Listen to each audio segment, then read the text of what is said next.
पश्चिम बंगाल की ममता बनर्जी सरकार और केंद्र सरकार के बीच शारदा चिटफंड घोटाले पर छिड़े सियासी संग्राम में मोदी कैबिनेट ने बड़ा फैसला लिया है। इस फैसले के लागू होने के बाद अब चिटफंड स्कीम में अगर आप पैसा लगाते हैं तो वो डूबेगा नहीं। चिटफंड स्कीम पर लगाम लगाने के मकसद से कैबिनेट ने अनरेगुलेटेड डिपॉजिट स्कीम पर प्रतिबंध बिल 2018 में संशोधन को मंजूरी दे दी है, जिसके तहत सभी गैर पंजीकृत डिपॉजिट स्कीम अवैध मानी जाएंगी। इसका संचालन करने वाले की संपत्ति जब्त करने के कड़े प्रावधान किए गए हैं। केंद्रीय मंत्री रविशंकर प्रसाद ने कैबिनेट के फैसले की जानकारी देते हुए ये बात कही।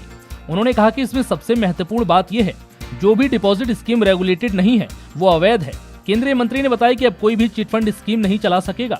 ऐसा करने वाले की संपत्ति बेचकर लोगों का पैसा वापस दिया जाएगा। रविशंकर प्रसाद का ये बयान सुनिए। सीबीआई ने 15, 16, 17, 18, 30, 11, 18 तक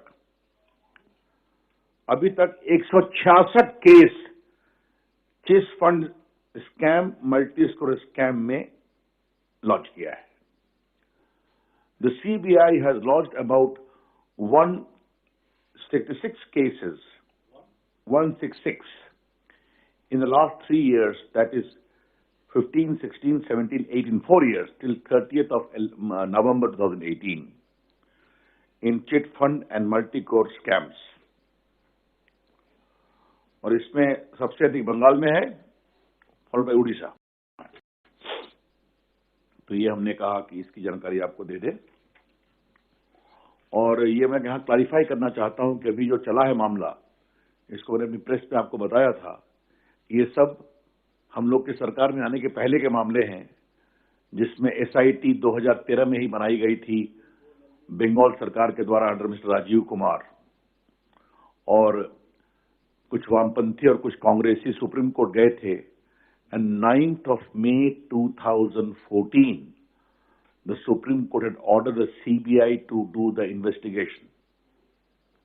From the government police of Bengal, it was shifted to CBI. And 4 states were the biggest sufferer, the small, poor investors. 4 राज्यों के छोटे पूंजी निवेशक, मतलब कोई बड़े नहीं थे, इसमें ध्यान रखिए, 1000 रुपया, 5000 रुपया, 10,000 रुपया, गांव के गरीब, उसमें बिहार था, झारखंड था, उड़ीसा था, बंगाल था, आसाम। बता दें कि साल 2015 से 2018 तक सीबीआई ने चिटफंड के मामले में कुल 166 केस दर्ज किए हैं। इनमें सबसे ज्यादा मामले पश्चिम बंगाल और उड़ीसा में सामने आए हैं। केंद्रीय मंत्री रविशंकर प्रसाद ने कहा, पश्चिम बंगाल का जो मामला इन दिनों चर्चा में है, वह मामला बीजेपी के सरकार में आने से पहले का है। इस तरह की डिपॉजिट स्कीम का सबसे ज्यादा प्रभाव 4 राज्यों के छोटे पूंजी निवेशकों पर पड़ा, जिनमें बिहार, झारखंड, पश्चिम बंगाल और असम प्रमुख हैं। यहाँ चिटफंड स्कीम शुरू करने वाली कंपनियों का ऑनलाइन डेटाबेस बनाया जाएगा। फिलहाल इस जानकारी में इतना ही।